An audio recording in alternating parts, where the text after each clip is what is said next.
तो दोस्तों नमस्कार, मैं हूं अनिल और रेसलिंग सुपर धमाल में आपका स्वागत है। तो दोस्तों WWE रॉ के हालिया एपिसोड में रोमन रेंस दिखाई दिए थे और आपको बता दें कि रोमन रेंस के लिए मौजूदा समय काफी ज्यादा मुश्किल चल रहा है क्योंकि पॉल हेमन रेसलमेनिया में उनके साथ नहीं रहेंगे। पॉल हेमन फेवर के चलते CM पंक के साथ रेसलमेनिया 41 के दौरान रिंग कॉर्नर में होंगे। इस चीज ने कहीं ना कहीं रोमन रेंस का दिल तोड़ा है। आपको बता दें WWE रॉ के एपिसोड में इसी वजह से रोमन रेंस ने पॉल हेमन से सवाल किए थे और बाद में उन्होंने वाइजमैन को धक्का देकर नीचे भी गिरा दिया था। दोस्तों खैर रोमन रेंस ने थोड़े समय पहले ही अपने इंस्टाग्राम पर एक वीडियो पोस्ट की है। इसी बीच उन्होंने बताया है कि पिछले 1 साल में वो पूरी तरह से बदल गए हैं। वीडियो में रोमन रेंस ने कहा है कि कोई अब ट्राइबल चीफ का सम्मान नहीं करता। रोमन रेंस ने यह भी बताया कि उनके पिता इस बात से खुश नहीं थे कि किस तरह से वो लोगों को उन्हें एक्नॉलेज किए जाने के लिए बोलते थे। रोमन ने यह भी कहा कि वो सभी को आगे लाने की कोशिश करते हैं लेकिन जवाब में उन्हें कुछ नहीं मिलता है। रोमन ने कहा कि हार के बाद भी वो सिर्फ सीखने पर ध्यान देते हैं। रोमन रेंस ने आखिर में दोस्तों ये कहा कि वो अब किसी पर भरोसा नहीं कर सकते हैं। रोमन ने इसके द्वारा एक तरह से अपने वाइजमैन पॉल हेमन द्वारा दिए गए धोखे पर निशाना साधा है।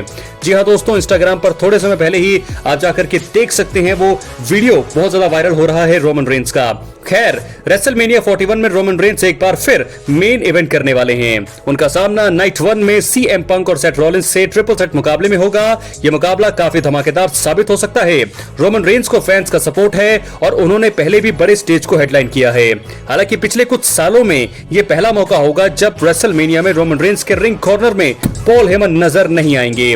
पॉल पंक के साथ होंगे और इसी वजह से देखना रोचक होगा कि रोमन रेंस मैच पर पूरी तरह से ध्यान लगाने में कामयाब होते हैं या फिर नहीं। तो दोस्तों क्या लगता है आपको, अपनी राय कमेंट बॉक्स में जरूर दें। क्या होने वाला है रेसलमेनिया 41 में? रोमन रेंस ने यहाँ पर साफ बता दिया है कि कोई भी अब किसी पर भी वो भरोसा नहीं करने वाले हैं। तो जिस प्रकार हमने देखा कि वाइजमैन पॉल हेमन को उन्होंने धक्का लगाया और उसके बाद जो है सेथ रॉलिंस के ऊपर सेथ रॉलिंस का अटैक हुआ, सारी चीजें जो है वो अब रोमन रेंस के खिलाफ जा रही है। तो इसीलिए उन्होंने अब मन बना लिया है कि वो अकेले ही अपने दम पर जो है चीजें करने वाले हैं। तो दोस्तों खैर इस वीडियो के बारे में जो मैंने आपको रोमन रेंस की बात कही, लेकिन वीडियो के अंत तक बने रहें क्योंकि मैं आपको एक और इसी सेगमेंट पर बताने वाला हूं कि आगे क्या होने वाला है ट्रिपल थ्रेट मुकाबले में। खैर दोस्तों हम बढ़ते हैं आगे और आपको बता दें कि रेसलमेनिया 41 में कई मुकाबले देखने को मिलेंगे। इनमें से एक मुकाबला पहले होने वाला था लेकिन फिर उसे कैंसिल करना पड़ा।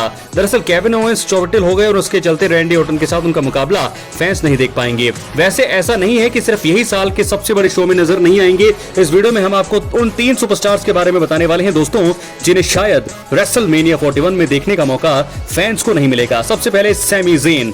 दोस्तों सैमी ज़ेन एलिमिनेशन चेंबर 2025 में केविन ओवेंस के साथ अनसेक्शन मैच का हिस्सा थे। वो इसमें केविन ओवेंस के हाथों हार गए थे और तब से ही वो अनिश्चित काल के लिए बाहर हैं।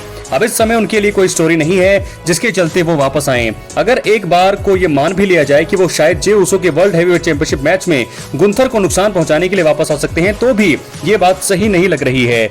ऐसा इसलिए क्योंकि उनकी कोई स्टोरी ना तो ऑस्ट्रेलियाई सुपरस्टार के साथ है और जे उसो को धोखा देना किसी भी रूप में सही नहीं है। तो दोस्तों इस प्रकार आपको बता दें कि ये सारी चीजें जो है मैंने आपको बता दी है। सैमी ज़ेन पिछले साल रेसलमेनिया 41 में इंटरकॉन्टिनेंटल चैंपियन बने थे। किसे पता था कि अगले रेसलमेनिया में वो दिखाई ही नहीं देंगे। तो ये भी एक संयोग है। कभी वक्त एक जैसा रहता नहीं है, सुख और दुख चलते रहते हैं। तो मुझे लगता है कि सैमी ज़ेन शायद इस रेसलमेनिया को मिस करने वाले हैं। बात करेंगे दूसरे सुपरस्टार का और वो है वुमेन्स सुपरस्टार एलेक्सा ब्लिस। तो दोस्तों एलेक्सा ब्लिस को WWE रेसलमेनिया 41 में देखने की उम्मीद करना गलत होगा।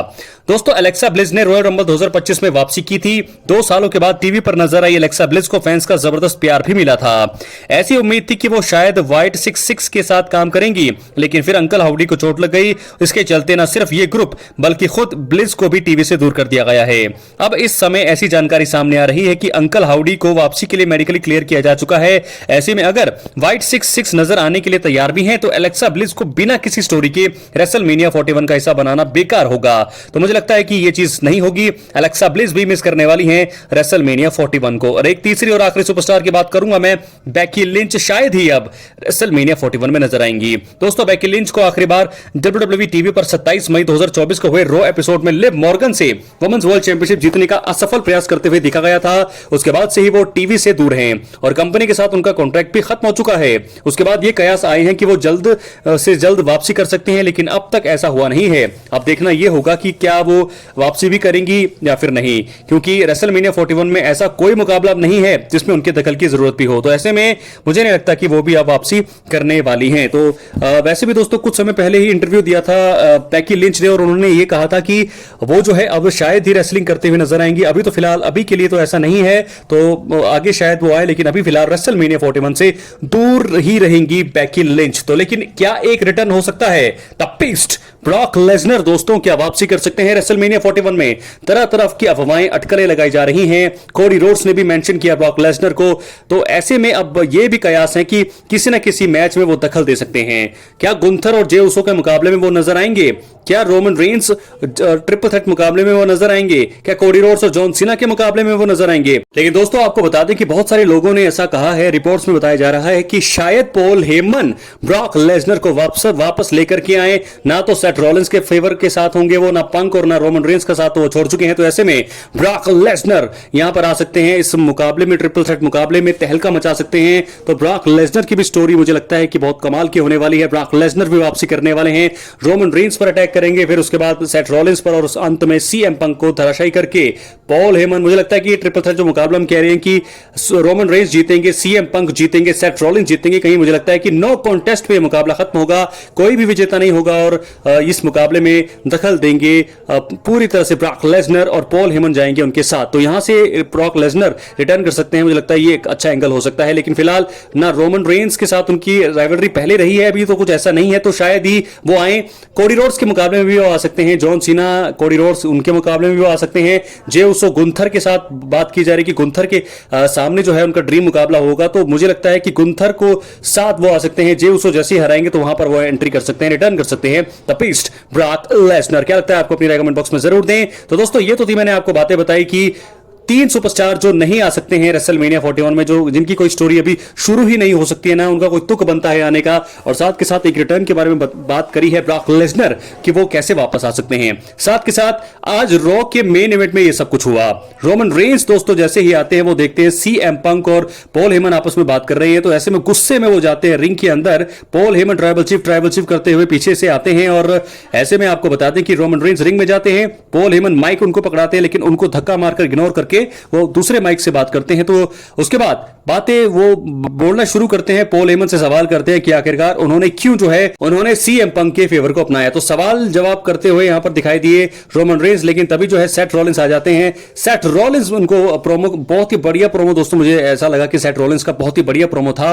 उन्होंने कहा कि बिजनेस के हिसाब से जो भी ट्रिपल थ्रेट मुकाबला जीतेगा वो होगा डब्ल्यूडब्ल्यूई का भविष्य, ना वो रोमन रेंस हो सकते हैं और ना ही वो सीएम पंक हो सकते हैं। तो क्या अब सेथ रॉलिंस को वो मौका देगी डब्ल्यूडब्ल्यूई, क्योंकि पंक और रोमन रेंस जो है समय रॉलिंस के मुकाबले काफी ज्यादा पॉपुलर हैं, तो मुझे लगता है फैंस का सपोर्ट भी उन्हें सबसे ज्यादा मिलता है। तो शायद अब उन्होंने कहा है कि सेथ रॉलिंस ने कहा कि मैं ही हूं अगले आने वाला डब्ल्यूडब्ल्यूई का सुपरस्टार और भविष्य। तो ऐसे में उसके बाद अटैक करते हैं रोमन रेंस, सेथ रॉलिंस को बाहर करते हैं बैरिकेड से। उसके बाद पॉल हेमन जो है बड़े खुश होते हैं, तो उनके ऊपर जो है एक धक्का मारते हैं, नीचे गिरा देते हैं पॉल हेमन, और साथ के साथ उसके बाद सीएम पंक का म्यूजिक बजता है और वो आ जाते हैं। अटैक और ब्रॉल शुरू होता है। ब्रॉल के जरिए पंक जो है रोमन को धराशायी करते हैं। उसके बाद जब सीएम पंक पॉल हेमन से बातचीत करते हैं, उनको चेक करते हैं कि क्या वो ठीक है, तो पीछे से आते हैं रोमन रेंस, स्पीयर देकर धराशायी करते हैं पॉल हेमन को। लेकिन सबसे एंड में सेथ रॉलिंस चेयर के साथ आते हैं, और वही शील्ड वाला हमें सीन याद आया जब सेथ रॉलिंस ने ऐसे ही रोमन रेंस को धोखा दिया था, डीन एम्ब्रोस भी साथ में थे, उसी प्रकार हमला चेयर से किया सेथ रॉलिंस ने, वही हमला पंक पर किया, स्टॉम्प दिए दोनों ही को, और उसके बाद दोनों को धराशायी करके सेथ रॉलिंस आखिर में थे और पॉल हेमन उन्हें देख रहे थे। तो इस प्रकार मेन इवेंट खत्म हुआ रॉ का। ये सारी चीजें इशारा कर रही है कि बहुत ही ब्रूटल ट्रिपल थ्रेट मुकाबला होने वाला है। सेथ रॉलिंस बार बार यहां पर स्टैंडिंग टॉल हो रहे हैं, मुझे लगता है कि सेथ रॉलिंस के जीतने के चांसेस भी बहुत ज्यादा अब यहां से लग रहे हैं। दोस्तों क्या लगता है आपको? अपनी राय कमेंट बॉक्स में जरूर दें। इस प्रकार रॉ की पूरी कहानी मैंने आपको बता दी है। मेन इवेंट जो हुआ ट्रिपल थ्रेट का पूरा सेगमेंट, किस प्रकार पॉल हेमन आखिर में रहे, देख रहे थे सेथ रॉलिंस को, सीएम पंक रोमन रेंस धराशायी थे। तो इस प्रकार जो है सेथ रॉलिंस का पलड़ा दोनों पर रहा है भारी। अपनी राय कमेंट बॉक्स में जरूर, चैनल पर नए सब्सक्राइब करें। बहुत बहुत धन्यवाद।